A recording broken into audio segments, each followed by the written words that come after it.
since young, this is what has been instilled on us. Are we not good enough? I even ask myself, how nice if the world is equal.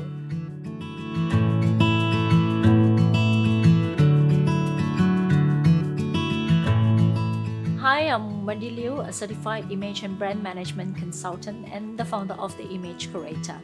If you ask me what I do, I always say that I am a transformer. We are helping people to transform the real them and how they should actually project their image.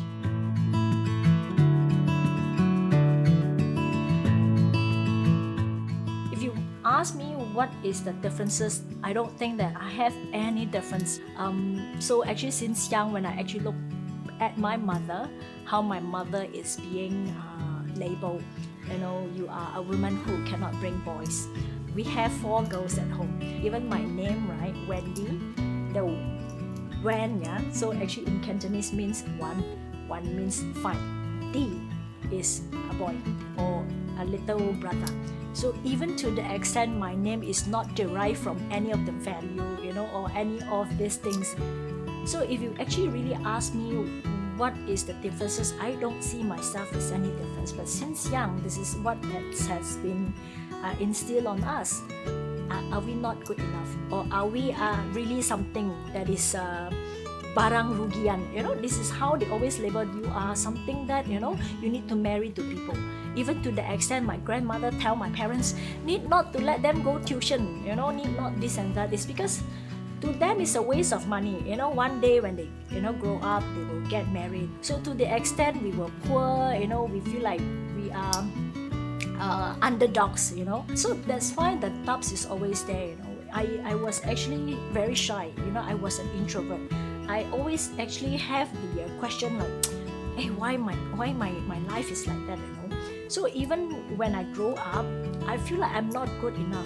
I still remember there was one time in my library card, we have the gambar, a picture in the library card that is in a very short hair. Even the person who wrote there stated lelaki, a boy.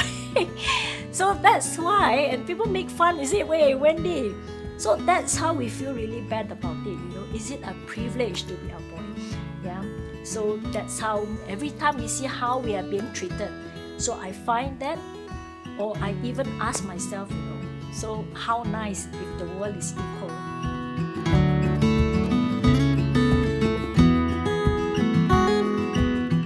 I do not think that I have any unique strength. That is always a very good saying that when you have no choice, that's how the strengths come from. When you are already cornered, towards the end, it is a dead end. It's like it or not, you want to allow yourself to be like that, or you want to actually escape. I still remember when I first working, after I was graduated, I look at my superior. So the more I look at them, the more I feel like something is not right. Every day going to work is kind of like you are there, but without soul. So that's how I left employment at a very young age. I left at the age of 25 or 26. It's just all about the courage. It's not about any of the unique strength per se.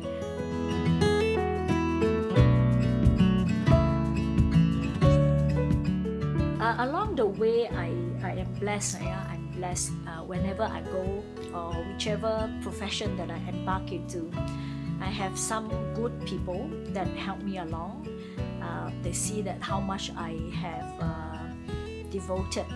I do not actually mind working extra, because to me, the working extra is a way for me to show, who I am and my capabilities. So along the way, I am grateful that, whichever, be it a job or whichever things that I embark on, it works. Or maybe some people might say that you have a lot of ego. If you really ask me, perhaps, after some deep talks, maybe yes, I'm ego as like if I have no confidence doing that, I rather don't do. Or maybe some people might even say that you are mean, because I don't think I'm mean. It's just that I'm serious, about what I do.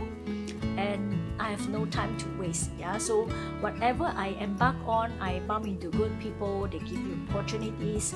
That's how things grow. Yeah, so thankful for that. Yeah.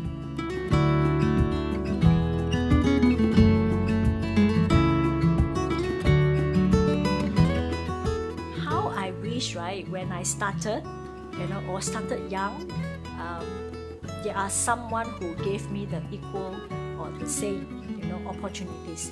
So after 2 decades, in the industry, so that's how I say, why not we get a successor? So we train other image consultants. So yesterday I had a chat with a friend and say that it's either I take the person and really groom them, or I do not actually take them at all. Let's say when they write in for inquiry, then no matter how, I must meet up the person first. I would like to actually meet you up. I don't mind to go all the way to meet the person. It's not because I want to close the deal. It's because I want to qualify them myself to see whether they are fit into being an image consultant or not. Because they pay the fee. A lot of them, they have been, saving to go for the certification. And if they do not have the quality, and I will just tell them up front, this is number one. Second, I always tell them the other side, the different flip of the coin. It's not all about things which is fancy. What is the ugly truth? What are the things that they should expect and prepare, in order for them to embark into the journey? So then, of course, whoever who come in, sometimes, even I have a few good students or graduates, I am blessed to have them. So there was one day they called me, one of them, she was crying and say, Wendy, especially during the pandemic, what they went through, I say I feel so sorry for them, but throughout the 2 years, I was there, hold their hands, give them whatever needful. Because to me, as a mentor, if you choose to be a teacher, this is our responsibilities. It's our responsibilities to guide them, handhold them until they achieve. So being a mentor to someone, right? They just need opportunities. They just need to actually know what is the fastest way that they can actually go through and find a good exit way so that they can excel and perform their best and thrive in the industry. So a good industry is not to kill each other, but how can we help each other to make sure that the industry itself is enough for everyone.